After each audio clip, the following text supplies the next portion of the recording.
Bugungi kunda mamlakatimizda ta'lim tizimini modernizatsiya qilish, dars jarayonlariga raqamli texnologiyalarni keng tatbiq etish, pedagoglarning kasbiy ko'nikmalarini muntazam rivojlantirib borish davlat siyosatining ustuvor yo'nalishlaridan biri hisoblanadi. Ayniqsa o'quvchilarning zamonaviy bilim olishini ta'minlash, fanlarga bo'lgan qiziqishni oshirish hamda dars samaradorligini kuchaytirish borasida qator yangicha yondashuvlar amaliyotga joriy etilmoqda. Shu maqsadda viloyat pedagogik mahorat markazi tashabbusi bilan Yakkabog' tumanidagi 99-sonli umumiy o'rta ta'lim maktabida o'quvchilarning raqamli madaniyatini rivojlantirish, muammo va yechimlar mavzusida seminar tashkil etildi. Tadbir doirasida nafaqat nazariy ma'lumotlar, balki bir qator fanlarda amaliy mahorat darslari, o'quvchilar bilan muloqotlar, ta'lim jarayoniga zamonaviy yondashuvlarni tatbiq etish bo'yicha tavsiyalar berildi. Seminar ishtirokchilari eng avvalo ushbu ta'lim muassasasida yo'lga qo'yilgan o'quv jarayoni, yaratilgan shart-sharoitlar, o'quvchilar uchun tashkil etilgan imkoniyatlar bilan yaqindan tanishdi. Mazkur muassasa 2020-yilda qurib foydalanishga topshirilgan bo'lib, bugungi kunda 342 nafar o'quvchi tahsil olmoqda. E'tiborlisi, ushbu maktabda yoshlarning ta'lim olishlari uchun barcha shart-sharoitlar yaratilganini ko'rish mumkin. Ma'lumki, so'nggi yillarda mamlakatimizda olib borilgan keng qamrovli islohotlar ta'lim sifatini oshirish, o'qituvchilar mahoratini kuchaytirish, yangi zamonaviy texnologiyalarni ta'lim jarayoniga olib kirishda rejalashtirilgan. Bu biz o'qituvchilardan chuqur bilim, doimiy izlanish va yuksak mas'uliyatni talab etadi. Vazirlar Mahkamasining 681-sonli qaroriga muvofiq 2025-yil aprel oyida menejerlik o'quv kurslariga jalb etilganman va aprel oyida o'sha 85 ball bilan menejerlik sertifikatini olib keldim. Bu albatta o'qituvchilarimizga, umuman pedagog jamoamizga katta motivatsiya bo'ldi. Bundan tashqari attestatsiya jarayonlariga o'qituvchilarimiz muntazam ravishda muvaffaqiyatli ishtirok etib, hozirgi kunda maktabimizda 3 nafar oliy toifali, 5 nafar birinchi toifali, 11 nafar ikkinchi malaka toifali o'quvchilarga ta'lim tarbiya berib kelmoqda. Bundan tashqari o'quvchilarimiz bir qator yutuqlarga, fan olimpiadasi, turli ko'rik tanlov va sport musobaqalarida bir qator yutuqlarga erishib kelyapti. Maktabda 12 turdagi to'garak tashkil qilingan. Bular ko'pchiligi sport to'garaklari, yosh shaxmatchilar to'garagi bor, yosh futbolistlar to'garagi bor. Bundan tashqari Turon bolalar teatrini tashkil qilganmiz maktab. Dastlab mas'ullar maktabda yo'lga qo'yilgan mahorat darslari jarayonini kuzatib, o'quvchilarning fanlarga bo'lgan qiziqishi, axborot texnologiyalaridan foydalanish darajasi va darslarning tashkil etilishi sifatini o'rgandi. Boshlang'ich ta'lim bo'yicha o'tilgan mahorat darsi o'quvchilar faolligi, guruhlarda ishlash tizimi, rangli taqdimotlar, ko'rgazmali vositalar hamda o'yinli usullardan foydalanganligi bilan e'tiborga molik bo'ldi. Kuzatilgan navbatdagi mahorat darsi geografiya faniga bag'ishlandi. Dars jarayonlari xaritalar, elektron globuslar, planetalar maketi, iqlim mintaqalari bo'yicha taqdimotlar asosida tashkil qilindi.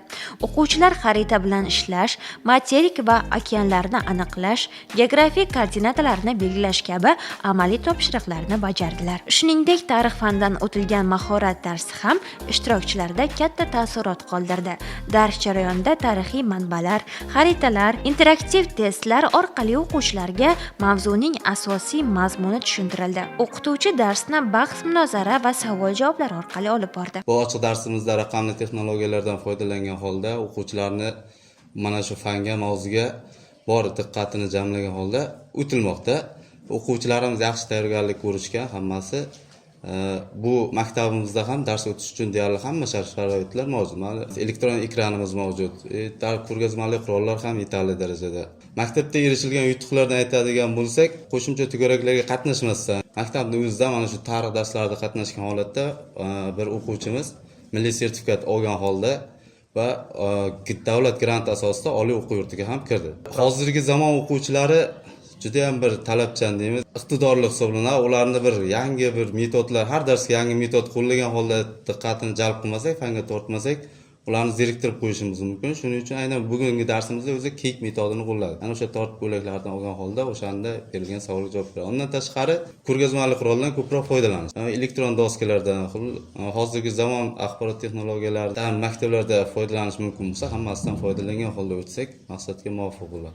Fizika darsi esa o'quvchilarning ilmiy tafakkurini shakllantirishga qaratilgan bo'lib, unda bir qator tajribalar namoyon qilindi. Hodisalar yechimmalari, o'lchovlar, fizika qonunlari amaliy misollar asosida izohlanib berdi. Bugungi ochiq darsimizda biz 8 oyoq metodidan foydalandik uygi vazifani mustahkamlash uchun. Bugungi iste'molchilarni ketma-ket ulash mavzusini mustahkamlashimiz uchun esa pochtachi bilimdon metodidan foydalandik va daraxt metodidan foydalandik. Bu metodlar yordamida bugungi mavzuyimizni yanada qiziqarliroq va mustahkamroq o'quvchilarni o'rganishi uchun o'tkazdik. Hozirda maktabimizda yosh fiziklar to'garagi ham faoliyat olib bormoqda. Haftaning seshanba va payshanba kunlari bo'lib o'tadi. 7-sinfdan 11-sinfgacha bo'lgan o'quvchilar qatnashadi va o'zining fizikaga oid qiziqishi bor o'quvchilar va darsda o'zlashtirish pastroq bo'lgan o'quvchilar uchun to'garak tashkil etilgan. O'quvchilarimiz orasida kelajakda yaxshi fizik bo'lishni niyat qilganlar bor. Hozir biz o'quvchilarimni fizika sohasiga qiziqishi, mustahkam bilim olishi uchun harakat qilyapman. Yaxshi bilim berishga. Kelajakda bularning orasidan ham umid qilaman, yaxshi fiziklar, ixtirochilar chiqishiga ishonaman. Shu o'rinda maktab kutubxonasidagi adabiyotlar fondi, badiiy asarlar, ilmiy manbalar va o'quvchilar uchun yaratilgan o'quv burchaklari ishtirokchilar tomonidan ijobiy baholandi. Eng quvonarlisi, o'quvchilar adabiyotga katta qiziqish bildirdi. Ayniqsa, badiiy ijodga mehr qo'ygan o'quvchilar ko'pchilikni tashkil etadi. Men kelajakda ingliz tili o'qituvchisi bo'lmoqchiman. Ingliz tilidan B2 sertifikatining egasiman va ona tilidan ham to'garaklarda qatnashib, hozirgi kunda imtihon natijamni kutyapman va men adabiyotga juda ham qiziqaman. Turli xil romanlar, dostonlar o'qib turaman. Bu adabiyotlar o'rtasida menga juda ham yoqqani Kecha va kunduz, O'tgan kunlar romanlari, rus adabiyotlaridan ham Oydin tunlar, shu kabi asarlarni ham o'qiganman. Kelgusida o'zimni o'qituvchim Mustafayev Fazilat ustozga o'xshab ingliz tili o'qituvchisi bo'lmoqchiman va ingliz tili va chet tillarida gaplashgan o'quvchilarni, yoshlarni ko'rganimda juda ham faxrlanaman. Chunki bizni davlatimiz turli xil sharoitlar yaratib bermoqda va prezidentimizga kattadan katta rahmatlar aytib qolamiz. Men ayni paytda huquq, tarix, ona tili adabiyot fanlaridan maktabimizda tashkil etilgan to'garaklarga doimiy ravishda qatnashaman. Maktabimizda tashkil etilgan darsdan keyingi tarix, huquq to'garaklariga doimiy tarzda qatnashaman va o'z ustimda anchadan beri ishlayapman. Shundan so'ng o'quvchilar bilan amaliy seminar davom ettirilib, yangi g'oyalar, innovatsion metodlar, dars jarayonlarini raqamlashtirish, elektron platformalardan unumli foydalanish kabi yo'nalishlarda mutaxassislar tomonidan batafsil tavsiyalar berildi. Pedagog mahorat markazi metodistlar tomonidan viloyatimizdagi barcha umumta'lim maktablarida seminar treninglar o'tkazib kelinmoqda. Mana shunday seminar treninglardan biri bugun Yakkabog' tumanidagi 99-umumta'lim maktabda ham bo'lib o'tmoqda. Bu treningda aniq fanlar, tabiiy fanlar va ijtimoiy fanlar yo'nalishidagi metodistlar bilan o'qituvchilar hamkorlikda mahorat darslari tashkil qilindi. Bu mahorat darslarini tashkil qilishdan maqsad o'qituvchilar bilan pedagog mahorat markazi o'rtasidagi hamkorlikni yo'lga qo'yish, ta'lim sifatini yanada ko'tarish ko'zlangan. O'ylaymanki, bunday tadbirlar viloyatimiz bo'yicha barcha umumta'lim maktablarida yana ham davom etadi va umumta'lim maktablarimiz reytingini yanada ko'tarib, mana shu Yakkabog' tuman 99-maktabimiz ham eng yaxshi maktablar sirasida tilga olinishi uchun hamkorlikni yanada davom ettiramiz.